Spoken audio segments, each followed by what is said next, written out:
Okay. The final word.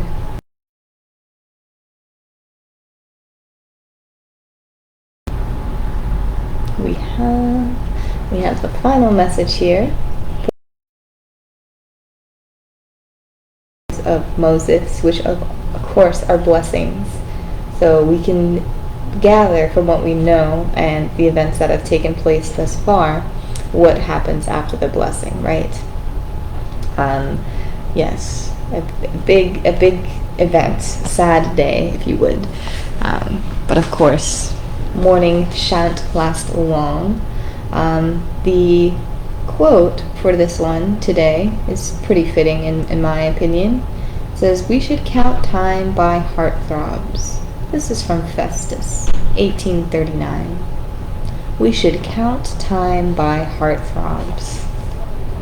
Can you imagine? Every time there is an event in the world, a saddening event, that is how time is kept. And not so much, I would say, but in the Bible, it's really how it's structured. Each book is a compilation, right? There are some celebrated events, but it's more so instruction and how to deal with sad events or heartthrob or a disaster, right? How to deal with hardships, heartthrobs, right?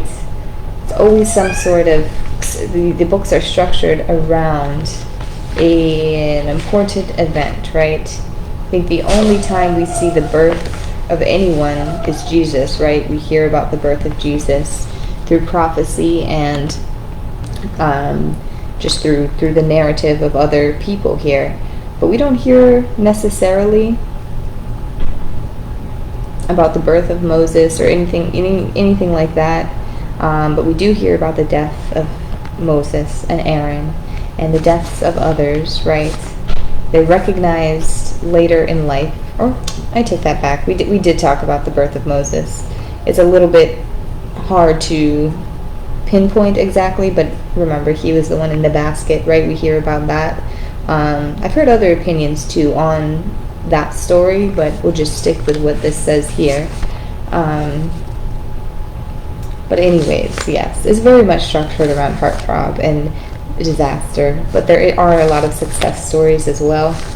We're just going to have to pick them out.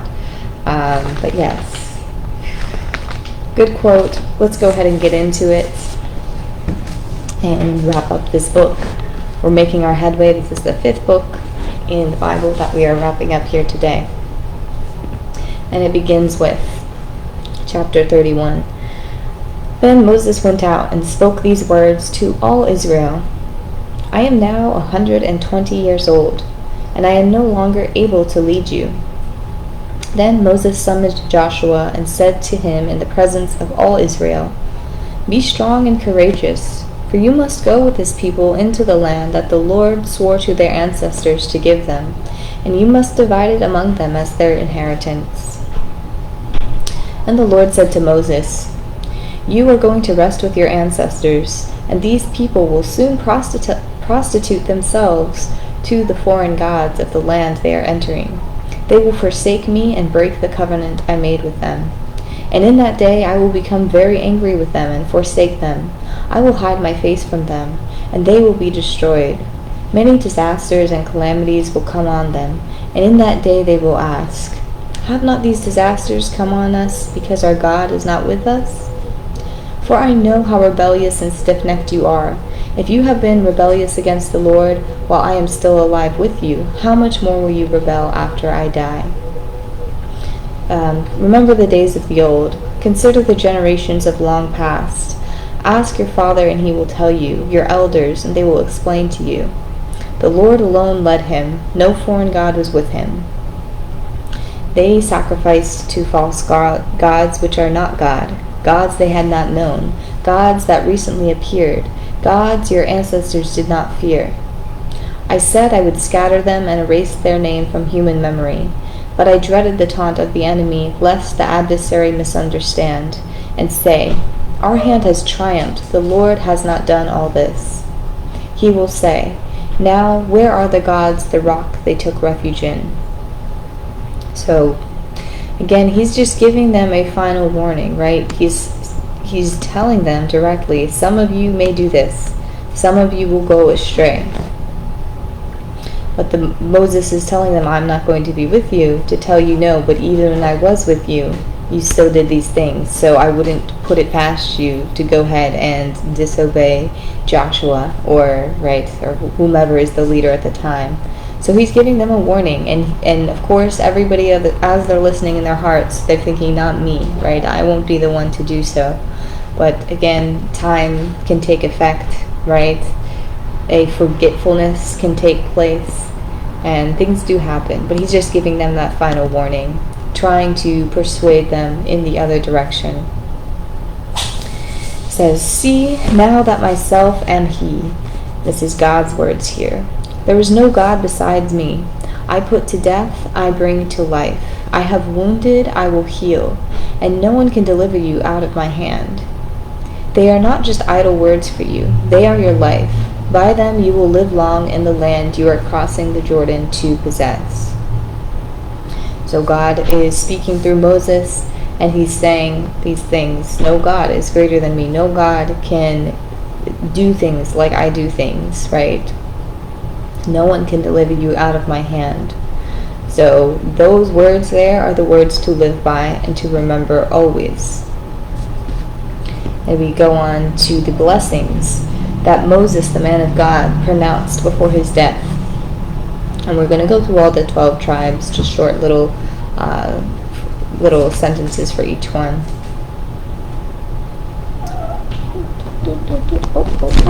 Oh, here we go. All right. Let Reuben live and not die, nor his people be few. And this about Judah. Hear the Lord, the cry of Judah. Bring him to his own people. With his own people he defends his cause. Oh, be his help against foes. About Levi he said, your Thummim and Urim belong to your faithful servant. And again, just to clarify, the Thummim is like the breastplate, and the Urim was the things that they wore in the temple, or I say temple, but wore in service to the Lord, right, at the tent.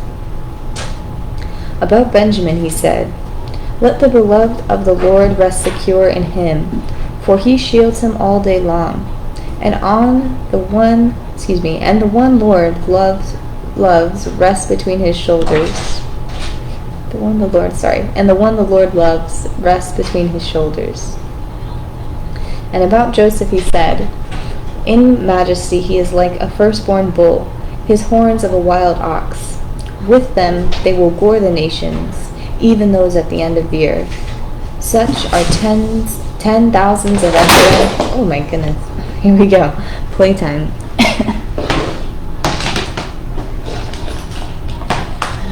Such are 10,000s of Ephraim. Such are 10,000s of Manasseh.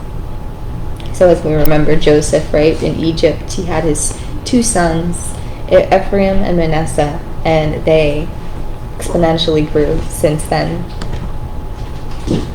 They're tribes, I guess, right? They're not still around anymore, but yes. About Zebulun he said, rejoice, Zebulun, in your going out, and you, Issachar, in your tents. They will summon peoples to the mountain there, and there offer sacrifices of the righteous. About Gad he said, blessed is he who enlarges Gad's domain.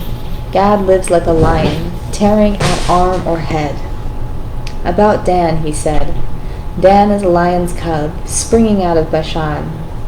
About Naphtali he said, Naphtali is abounding with favor of the Lord, and is full of his blessing. About Asher he said, most blessed of sons is Asher. Let him be favored by his brothers, and let him bathe his feet in oil. Wonderful, beautiful. We have the 12 tribes, including the Levites, in this. Moses offers them wonderful, beautiful blessings to each one. I thought it would be good to go through all of them, just like their father, right? Their father did to the 12 sons at the time. But his blessings were a little bit hard-hearted, I would say. While they might have been true and truthful, they were a bit hard-hearted. So of course I didn't read through all of them. But here Moses gives each of the clans a beautiful blessing. So that's a beautiful thing. All right. The eternal God is your refuge, and underneath are the everlasting arms. He will drive out your enemies before you, saying, destroy them. Good. The final say, some D&D, right? But how great and how good it is to know that God's on your side. Even if it does result in the death or destruction of another people, right? It's all in God's plan and in God's timing. So let's not totally, disregard that nature of God, right? He's not afraid to stand up for his people, right? Even though they're all his people, right?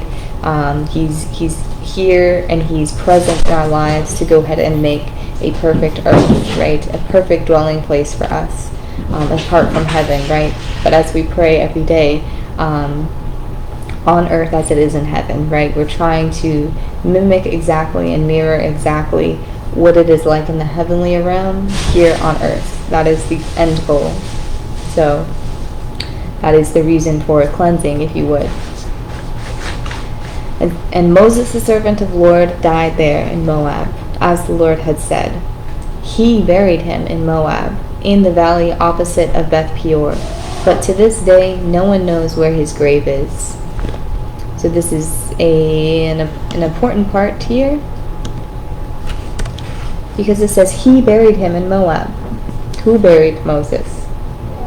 Everybody was wondering, who buried Moses? The Lord himself buried Moses. That is what I found. I did Google it, and it does say that. The Lord himself buried Moses. They could not find another interpretation of he, because even looking through the chapter, it doesn't say anything before these lines.